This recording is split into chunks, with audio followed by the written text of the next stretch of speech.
نحمد ونصلي على رسوله الكريم أما بعد فأعوذ بالله من الشيطان الرجيم يا أيها الذين آمنوا كتب عليكم الصيام كما كتب على الذين من قبلكم لعلكم تتقون صدق الله العظيم. On vient de réciter un verset du Coran très célèbre, très connu, où Allah Tabaraka wa Ta'ala s'adresse à tous les musulmans du monde entier. Ya ayyuhalladhina amanu, ô les croyants. Kutiba alaykumus siyam, le jeûne du mois de Ramadan vous a été prescrit, vous a été rendu obligatoire, comme il l'a été pour les peuples qui vous ont précédés. La'allakum tattaqoun, afin que vous soyez pieux et bons. Dans ce verset du Coran, Allah Tabaraka wa Ta'ala nous parle de l'aspect obligatoire du jeûne du mois de Ramadan et que le jeûne est une forme d'adoration très ancienne. Et troisièmement, la finalité, l'objectif à atteindre par le biais du jeûne du mois de Ramadan. Le prophète sallallahu alayhi wa sallam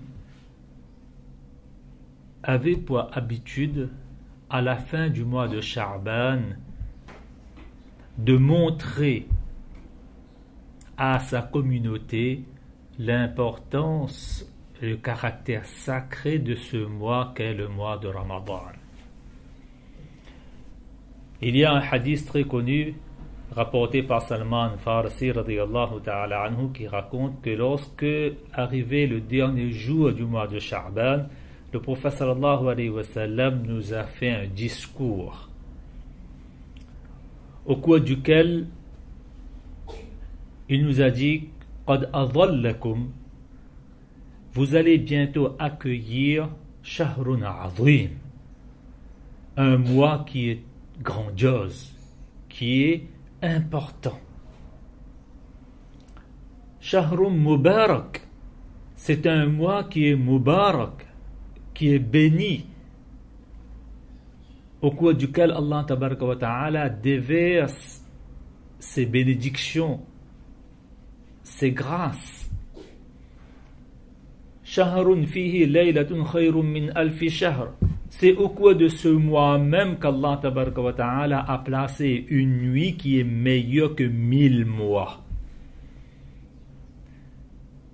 C'est-à-dire une nuit en adoration nous rapporte environ 83 années de ibadat, qui est l'âge moyen de notre communauté et de la génération du XXe siècle. Et le prophète sallallahu alayhi wa sallam poursuit en disant que le jeûne du mois de Ramadan a été rendu obligatoire, farida, et le qiyamul layl, le fait de prier Allah tabaraka wa ta'ala dans la salat au cours de la nuit, est une chose qui est recommandée. Et Allah tabaraka wa ta'ala au cours de ce mois de Ramadan augmente la valeur de nos prières et de nos salats. Une salat nafil facultative accomplie vaut une salat faraz. Et une salat faraz accomplie au cours de ce mois aura l'équivalence de 70.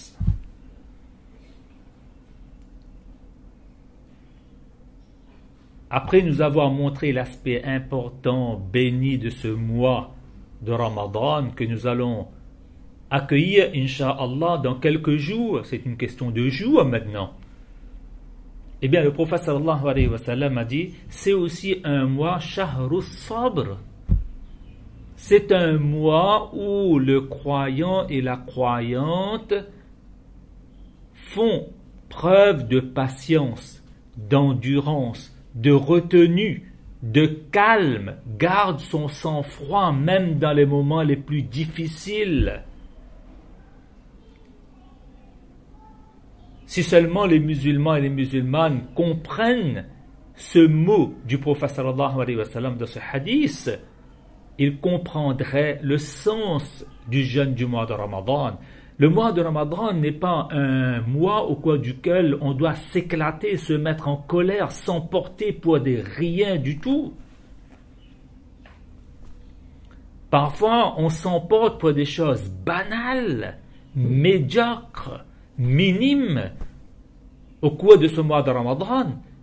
Il arrive même parfois d'entendre certains parler que voilà, durant ce mois-là, ne m'énerve pas, ne me mets pas en colère, parce que durant ce mois-là, j'ai faim, j'ai soif et il me manque de sommeil. Donc, si vous voulez, eh bien, mon sang est tellement chaud que mon sang, au cours de ce mois-là, se rapproche de ma peau. Alors, ne m'énerve pas, ne me mets pas en colère. Alors que c'est tout le contraire que le prophète sallallahu alayhi wa sallam nous enseigne au cours de ce mois de Ramadan. C'est le mois de sabr, de patience, tout au contraire. Même lors d'une provocation, quelqu'un nous provoque, on ne répond pas, parce que on est justement sa'im, on est jeûneur, on est en train de faire le rosa. Et le rosa doit nous permettre normalement de se maîtriser, de se contrôler, d'être calme devant la provocation, de garder son sang-froid, même dans les moments les plus difficiles. Donc Allah tabaraka wa ta'ala donne à chacun d'entre nous le tawfiq de comprendre le sens du jeûne que nous gardons durant ce mois béni et important, le mois de Ramadan. C'est un mois de retenue, de patience. Il arrive même parfois, les salariés ou bien les travailleurs, les employés arrivent dans leur lieu de travail, et souvent chez les non-musulmans, et ils arrivent en retard, et comme excuse, je dirais comme prétexte, ah ben je suis dans le mois de Ramadan. Mais quoi, le mois de Ramadan est là pour te dire, il faut se montrer paresseux, il faut se montrer malhonnête dans ton travail? Mais pas du tout. C'est un mois de sabr. C'est un mois où avec la faim, avec la soif et avec le manque de sommeil, tu montres vraiment que celui qui gouverne ton corps, c'est Allah subhanahu wa ta'ala. Tu as faim, tu as soif, mais tu n'es pas dépourvu de patience, de bonté, de clémence, de compassion, de générosité.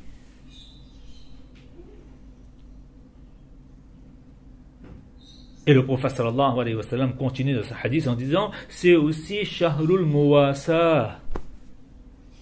C'est un mois au cours duquel le croyant et la croyante, le musulman et la musulmane fait preuve de générosité, de compassion, de solidarité à l'égard des autres. C'est un mois de compassion et non pas de consommation. On a confondu les deux. C'est au cours de ce mois-là même qu'on mange beaucoup plus. Ce qui fait que le mois de Ramadan devient un mois où on décale les horaires du repas, mais finalement on mange plus que les 11 autres mois de l'année. Voilà pourquoi il y a même des musulmans et des musulmanes qui prennent du poids lors du mois de Ramadan, alors que le but c'est justement de perdre du poids.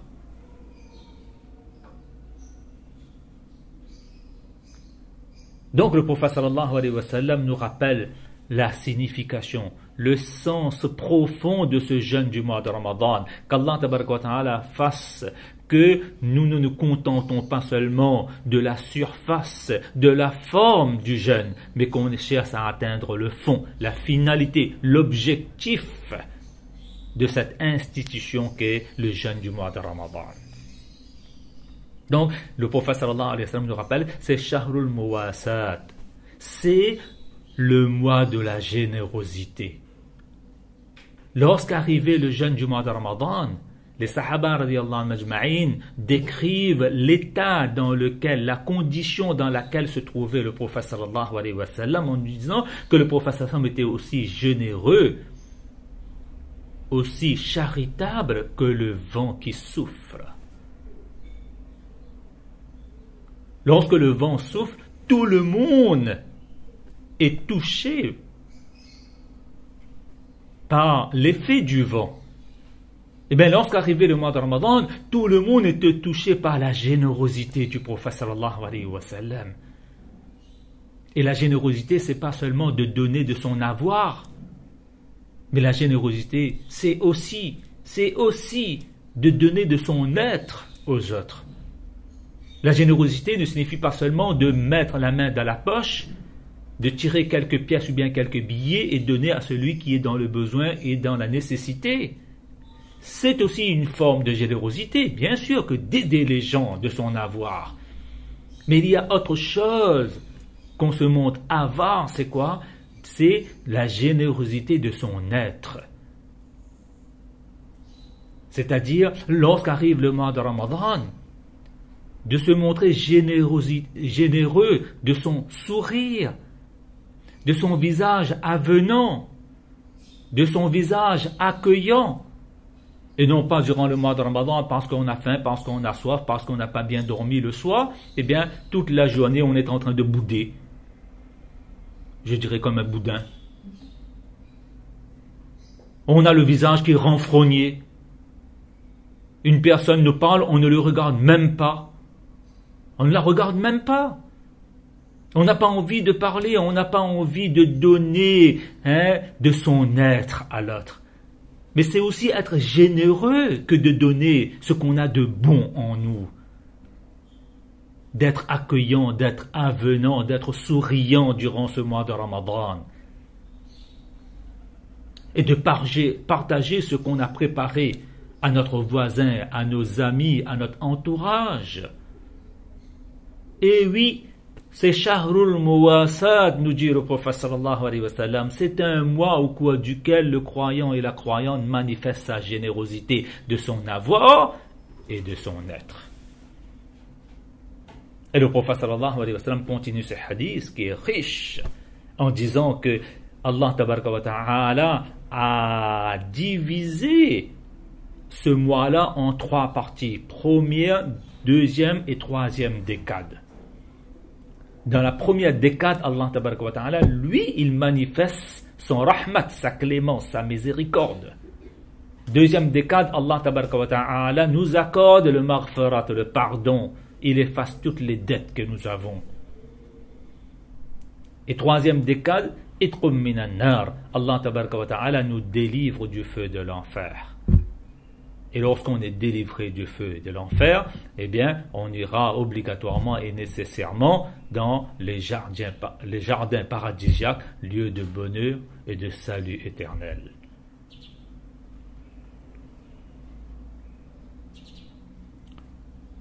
Ça, c'est le hadith que le prophète sallallahu alayhi wa sallam a prononcé devant les sahaba radiyallahu anhum ajma'in avant l'arrivée du mois de Ramadan. Et lorsqu'arrivait le premier jour du mois de Ramadan, quel discours le prophète sallallahu alayhi wa sallam a adressé aux sahaba radiyallahu anhum ajma'in? Il est raconté dans les hadiths que le prophète sallallahu alayhi wa sallam disait le premier jour du mois de Ramadan que lorsqu'arrive le mois de Ramadan, futihat abwabul jannah. Eh bien, ce sont les portes du paradis qui s'ouvrent. Les portes de l'enfer se ferment. Et les shaitans, c'est-à-dire nos ennemis extérieurs, sont enchaînés, emprisonnés dans des cellules.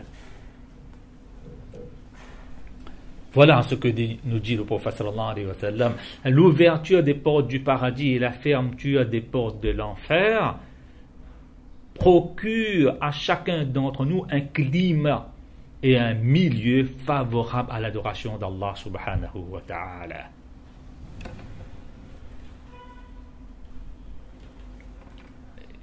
Et oui. Et lorsque le shaitan est enchaîné, eh bien Allah tabaraka wa ta'ala enchaîne notre ennemi extérieur. Parce qu'on a deux ennemis. Le premier extérieur, le Satan, et le deuxième qui est intérieur, c'est-à-dire notre nafs ou encore notre âme bestiale.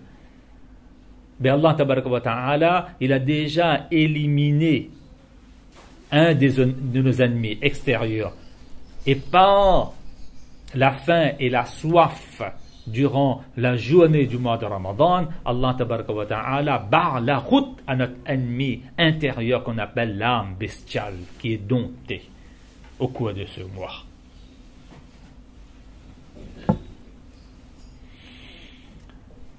Et durant ce mois de Ramadan, eh bien, nous pouvons nous rapprocher d'Allah subhanahu wa ta'ala. Nous pouvons améliorer notre condition religieuse et réformer notre situation spirituelle.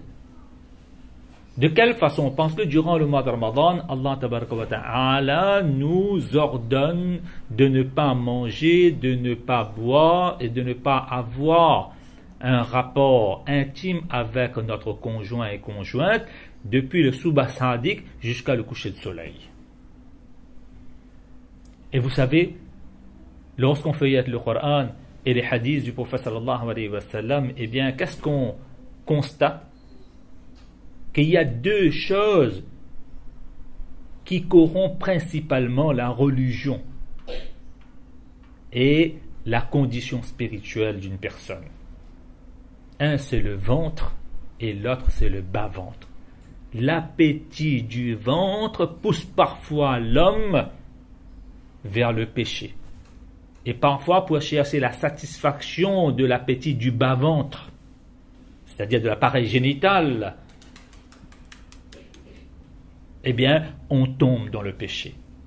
Et durant ce mois de Ramadan, Allah tabaraka wa ta'ala nous demande justement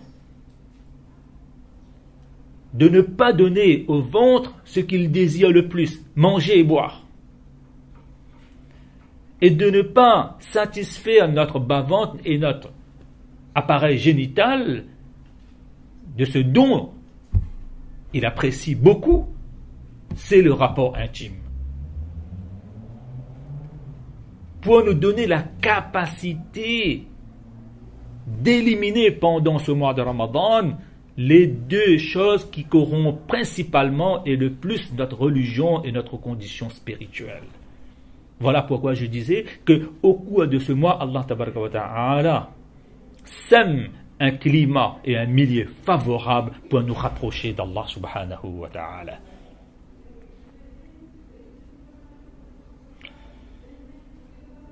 Et dans un hadith, le prophète sallallahu alayhi wa sallam est allé jusqu'à dire que man sama imanan wa ihtisaba ghufira lahu ma taqaddama min dhanbi.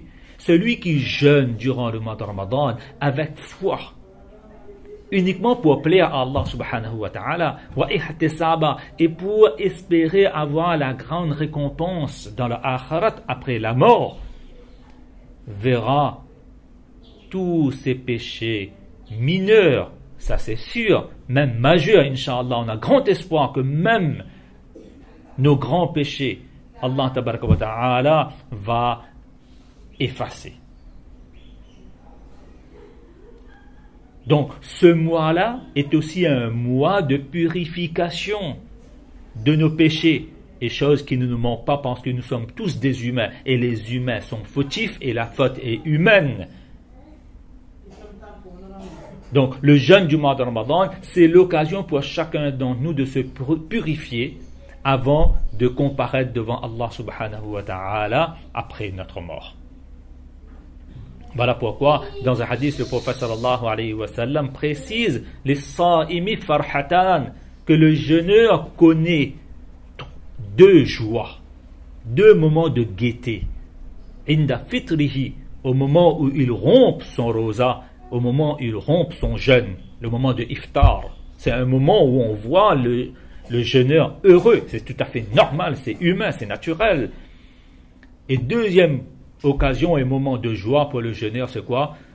Inda liqa'i rabbihi, au moment où il rencontre son Seigneur, parce qu'il a tellement jeûné, il a fait tellement de sacrifices qu'Allah tabaraka wa ta'ala lui accorde donc la grande récompense, le jour de Qiyamah. Ce jour-là aussi, il va être joyeux et il va connaître des instants de gaieté immenses lors de sa rencontre avec son Seigneur, Allah subhanahu wa ta'ala. Le prophète sallallahu alayhi wa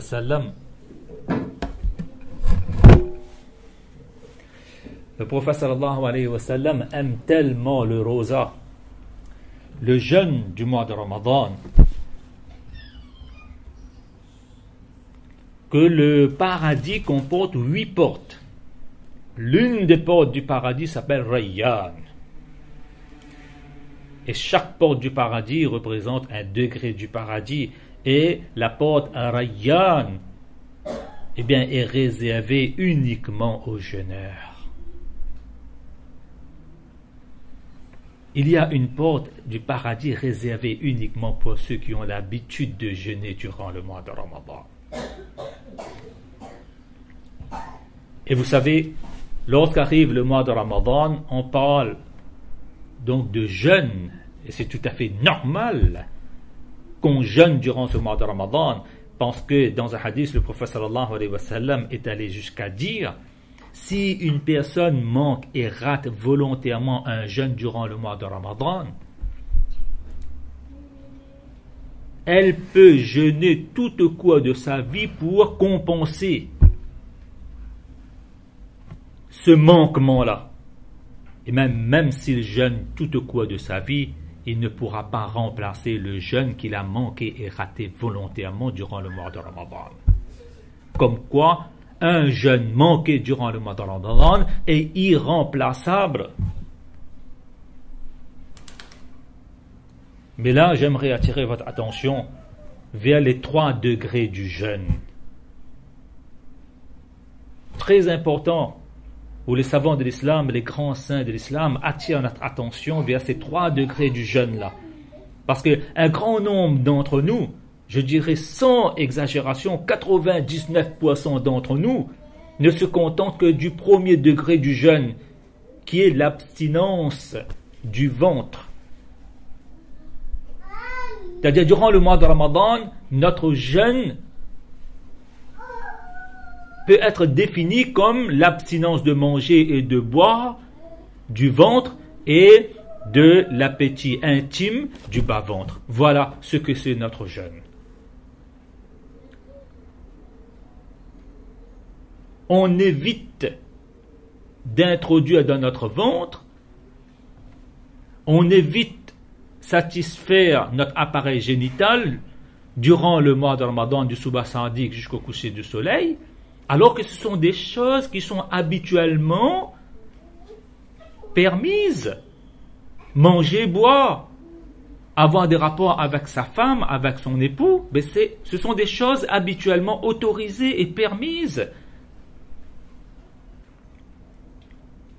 Mais comme c'est obligatoire durant la journée du mois de Ramadan, on évite ça pour plaire à Allah subhanahu wa ta'ala. Mais ça, c'est le premier degré du jeûne du mois de Ramadan. Lorsqu'on jeûne durant le mois de Ramadan, il faut passer au deuxième degré. Le deuxième degré, c'est quoi? C'est que nos membres, les membres de notre corps, évitent ce que Allah tabaraka wa ta'ala a interdit continuellement et perpétuellement. On évite de manger et de boire. C'est bien, c'est obligatoire. Mais on n'évite pas les péchés provenant des yeux, des oreilles, de la langue, de la main, des pieds. On est en état de rosa, de jeûne, mais on est en train de regarder la nudité, on est en train de regarder des choses qui sont sales dans la télévision, dans le petit, dans le grand écran, dans l'internet, etc. On est en train de jeûner durant le mois de Ramadan, mais on écoute toujours les choses qui sont interdites. Les chansons, la musique, etc. On est en train de jeûner, mais on n'évite pas les péchés qui viennent de la langue. On est en train d'insulter, d'injurier, de dire des mots grossier. Parfois même, on est en train d'accuser quelqu'un qui est innocent. On est en train de faire la médisance, le mensonge et bien d'autres péchés.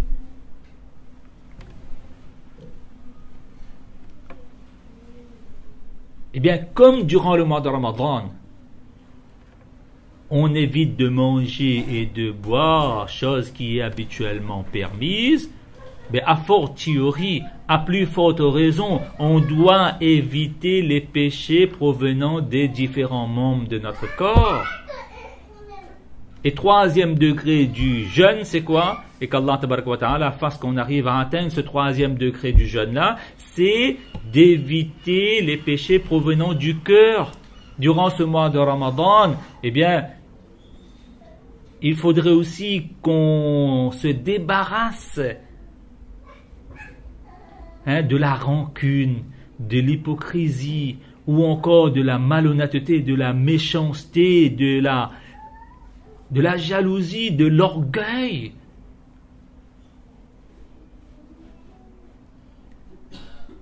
Donc Allah tabaraka wa ta'ala fasse que le jeûne du mois de Ramadan ne soit pas seulement au niveau du ventre, mais au niveau des membres de notre corps, au niveau de notre cœur aussi, incha'Allah.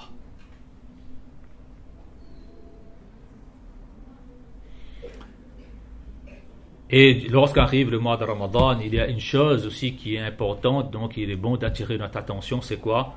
Il y a un lien très étroit et très serré entre le jeûne du mois de Ramadan et le Coran. Dans le Coran, Allah tabaraka wa ta'ala précise que Shahru Ramadan alladhi unzila fihi al-Qur'an. Le mois de Ramadan est le mois au cours duquel le Coran a été révélé. Donc, lorsqu'arrive le mois de Ramadan, on peut dire le mois de Ramadan, c'est l'anniversaire du Coran. Donc, le jeûneur ne peut pas se passer même de la lecture du Coran, de l'écoute du Coran, de la compréhension des sens du Coran durant ce mois de Ramadan. Le lien du musulman et de la musulmane pendant le mois de Ramadan avec le Coran est très fort, très serré.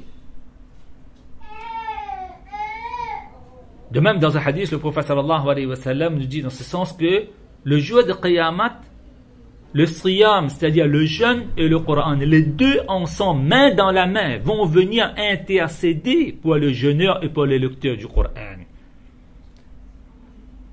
Les deux ensemble. Il est même dit que le siyam, c'est-à-dire le jeûne, va dire que Allah, oh Allah, accepte mon intercession pour ce jeûneur-là, parce que je l'ai empêché de manger et de boire et de satisfaire ses désirs charnels durant la journée. Accepte mon intercession à son égard. Le Coran viendra et dira que mana'tuhu an-nawm bil-layl, je l'ai empêché de dormir au cours de la nuit pour la salat de Tarawih, etc. Il me lisait, il me récitait, il m'écoutait et il cherchait à comprendre le sens de mes versets. Oh Allah, shafi'ni fi, accorde-lui le paradis et j'intercède pour lui. Et à la fin du hadith, le prophète sallallahu alayhi wa sallam nous apprend la bonne nouvelle que l'intercession du jeûne et du Coran sera acceptée par Allah subhanahu wa ta'ala.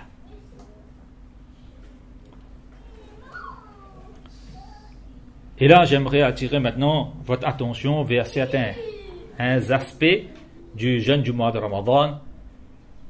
Que le jeûne du mois de Ramadan est une forme d'adoration un peu particulière par rapport aux autres ibadats. Par exemple, prenons le cas de la salat. Sa durée peut varier 10-15 minutes, selon notre façon de faire la salat. Mais par contre, la durée du jeûne du mois de Ramadan, eh bien, peut être 12 heures de temps, par exemple, ici cette année, donc on aura 11 heures, 12 heures de temps. Comme quoi, la durée du jeûne du mois de Ramadan est plus ou moins longue par rapport aux autres ibadats, par rapport à la salat. Voilà pourquoi il faut garder en esprit cet aspect de la durée du jeûne du mois de Ramadan. Pour que entre le Subh Sadiq et le coucher du soleil, eh bien, on est conscient qu'on est en train d'adorer Allah subhanahu wa ta'ala à chaque minute, à chaque seconde de notre journée. Voilà pourquoi je m'adresse ici donc à mes sœurs et mères, que durant le mois de Ramadan, durant la journée du mois de Ramadan, respectons au moins ce jeûne-là, cette forme de ibadah, ne laissons pas notre satar, notre partie cachée, découverte. Si on est en train de faire la salat, et au moment de la salat, on est en train de faire un péché, eh bien, n'importe lequel d'entre nous dira, mais c'est vraiment ridicule, c'est vraiment absurde, c'est même insensé. Comment on est en train d'adorer Allah et en même temps on est en train de commettre le péché? Voilà pourquoi dans un hadith, le prophète sallallahu alayhi wa sallam se plaint de ces gens-là, comme min sa'imin laysa lahu min siyamihi illa dham'u. Combien de jeûneurs ne tirent aucun profit, aucun bénéfice de leur jeûne, si ce n'est la soif et la faim. Dans un autre hadith, le prophète sallallahu alayhi wa sallam dit dans ce sens, Man lam yada'u qawla zur wal amala bihi falaysa lillahi hajatun fi an yada'a ta'amahu wa sharabahu. Celui qui n'abandonne pas et ne délaisse pas le mensonge ou toute pratique qui se rapproche donc du mensonge, etc., eh bien, Allah tabaraka wa ta'ala n'a nullement besoin que cette personne-là évite le manger et la boisson. Parce qu'il n'a pas compris le sens du jeûne du mois de Ramadan.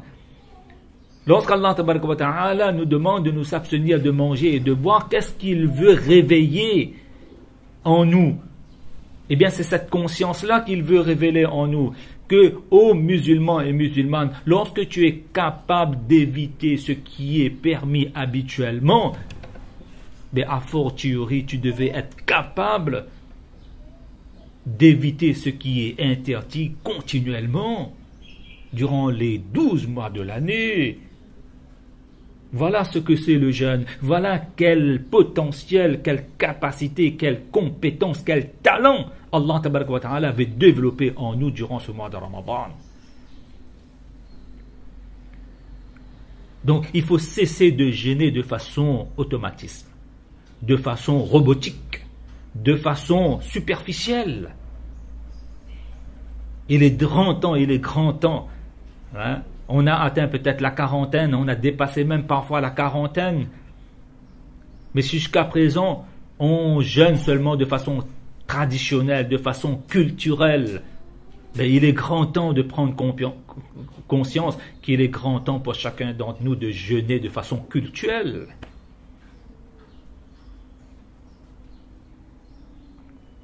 Et durant le mois de Ramadan, le prophète sallallahu alayhi wa sallam a beaucoup insisté sur le repas du matin qu'on appelle le sehri, le suhour. Dans un hadith, le prophète sallallahu alayhi wa sallam nous dit en sens, tasahharu fa inna fi suhour barakatan. Faites le sehri, prenez le repas du matin avant le Subh Sadiq, parce que dans le suhour, dans le sehri, il y a beaucoup de bénédictions, il y a beaucoup de barakah.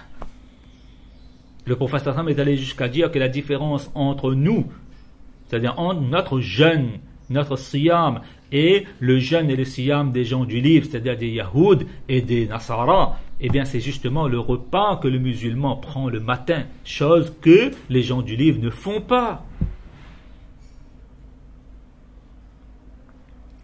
Et le prophète sallallahu alayhi wa sallam nous a recommandé aussi de prendre le repas au moment de la rupture du jeûne qu'on appelle le iftar.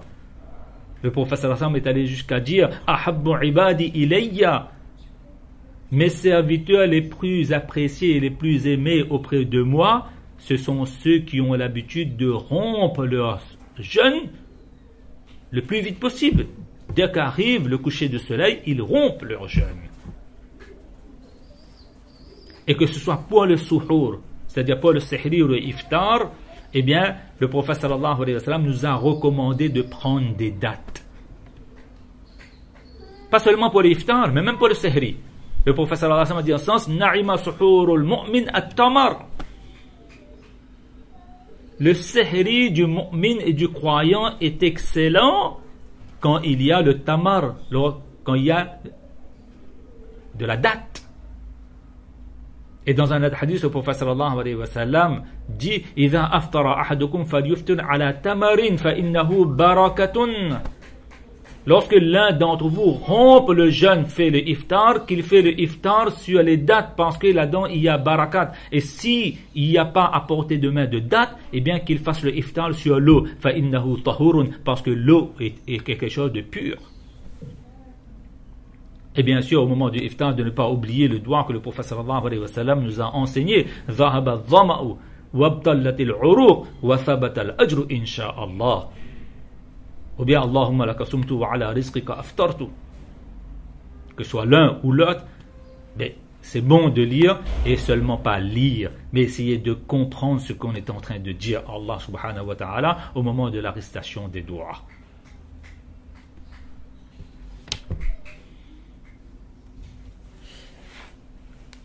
Et avant de terminer, j'aimerais rappeler donc 3 maslas importants que les gens ont l'habitude donc de poser des questions à propos de ces maslas-là pendant le mois de Ramadan. Premièrement, c'est quoi? Notre rosa, notre jeûne est annulé lorsqu'on fait pénétrer un aliment ou une boisson dans notre corps par 6 voies naturelles. Il y a 3 voies qui se trouvent en haut de notre corps et 3 qui se trouvent en bas de notre corps. Les 3 voies naturelles qui se trouvent en haut, c'est le nez. Si on a introduit quoi que ce soit par le nez, par l'oreille, par contre par l'oreille, il y a une exception pour l'eau. Si lors de notre bain, il y a un peu d'eau qui est partie dans l'oreille, ça n'annule pas. À part l'eau, tout autre liquide, médicament, introduit par l'oreille, annule le jeûne. Donc le nez, l'oreille et la gorge. Je dis bien la gorge, pas la bouche. Quand on met quelque chose dans la bouche durant le mois de Ramadan, ça n'annule pas. C'est déconseillé bien sûr, mais ça n'annule pas. Mais si on a avalé, c'est-à-dire la chose est arrivée au niveau de la gorge et on l'a avalé, alors à ce moment-là, le rosa est annulé. Voilà pourquoi je dis, il y a 3 voies naturelles. C'est 3 en haut, le nez, l'oreille, la gorge. Si on a introduit quoi que ce soit par ces 3 voies naturelles, eh bien notre rosa est annulé. Et il y a 3 en bas du corps, le nombril. Si on a introduit quelque chose par le nombril, par exemple un médicament, quelque chose. Deuxièmement, c'est l'anus. Et troisièmement, bien sûr, c'est le vagin. Eh bien là, il y a 3 donc en bas et 3 en haut. Ça, ce sont les 6 voies naturelles. Si on a introduit aliments ou médicaments par ces 6 voies naturelles-là, notre rosa et notre jeûne est annulé. Mais si on a introduit dans notre corps par autre que ces 6 voies naturelles, notre rosa et notre jeûne n'est pas annulé. Par exemple, si on a introduit un médicament ou aliment, un liquide quelconque par les pores ou bien par le muscle, eh bien notre rosa ne s'annule pas. Voilà pourquoi les piqûres intraveineuses ou musculaires pendant la journée du mois de Ramadan, ça n'annule pas le rosa parce que ça a été introduit, mais l'autre condition, il faut être introduit par les voies naturelles. Et les pores et les muscles ne sont pas considérés comme voies naturelles, donc ça n'annule pas. Et un autre masla, souvent qu'on confond, c'est quoi? C'est le kaffara. Pour que le kaffara devienne obligatoire, le kaffara c'est quoi? Normalement c'est le fait d'affranchir un esclave. Comme il y a l'abolition de l'esclavage, il n'y a plus d'esclavage, mais tant mieux, l'islam a beaucoup contribué à l'abolition de l'esclavage. Eh bien, on ne peut plus affranchir un esclave. Deuxièmement, lorsque le kafara est obligatoire, c'est de jeûner 2 mois consécutivement, c'est-à-dire 60 jours sans interruption. Et si une personne a un problème de santé, dans ce cas-là, il doit nourrir 60 pauvres.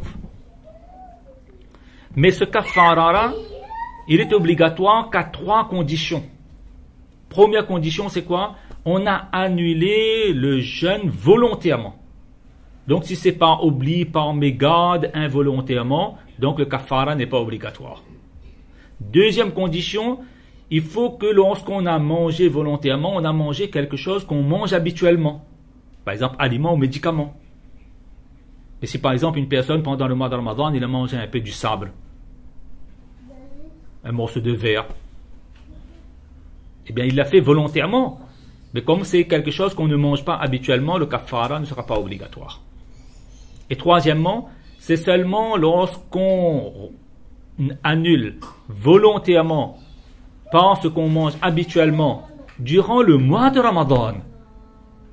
C'est-à-dire, on annule un jeûne du mois de Ramadan. C'est seulement là que le kafara est obligatoire. Donc, si en dehors de Ramadan, on a annulé volontairement avec ce qu'on mange habituellement un jeûne, le kafara n'est pas obligatoire. Donc, je rappelle, je répète vite, 3 conditions pour que le kafara devienne obligatoire. Il faut que ce soit volontaire, on mange quelque chose qu'on mange habituellement, et deuxièmement, un jeûne du mois de Ramadan. Et un dernier masla, c'est concernant le fidya. Là aussi, parfois, les gens confondent masla avec d'autres masla. Le fidya, c'est quoi? Le fidya, c'est que lorsque on n'a pas la capacité et la possibilité, les moyens de jeûner durant tout le reste de notre vie. C'est-à-dire, on a été atteint par une maladie incurable et par une maladie où on a besoin de prendre les médicaments à des heures bien précises. Lorsqu'on est atteint par une maladie incurable, alors à ce moment-là, l'islam nous impose une rançon qu'on appelle. C'est-à-dire, on doit donner 3 € en échange de chaque rosa. Ce qui fait que la personne qui est atteinte d'une maladie incurable, eh bien, il doit donner 90 €. Et lorsqu'il donne ces 90 €, parce que 3 fois 30, ça fait 90, lorsqu'il va donner ces 90 €, eh bien, c'est comme s'il a jeûné pendant ces 30 jours. Mais le fidya là ne peut être donné lorsqu'on est atteint par une maladie temporaire. Par exemple, on a une petite fièvre, une petite migraine. Bien alors à ce moment-là, on entend parfois des gens dire « Voilà, j'ai raté 3 rosas parce que j'étais malade. » Ben, je donne 9 € en dehors du mois de Ramadan. Mais non! Lorsqu'on est atteint par une maladie temporaire et qu'on n'a pas pu faire le rosa durant le mois de Ramadan, eh bien, on n'est pas pécheur, on n'a pas commis quelque chose qui est grave, mais seulement il faudra remplacer ces 3 jours de rosa-là en dehors du mois de Ramadan, ce qu'on appelle le qaza. Dans ce cas-là, c'est le qaza qui est obligatoire et non pas le fidya. Donc, de bien comprendre les 6 lois naturelles pour voir qu'est-ce qui annule, qu'est-ce qui n'annule pas. Le kafara, donc il y a 3 conditions, et le fidya, il y a une condition, c'est lorsqu'on est atteint d'une maladie incurable et non pas temporaire.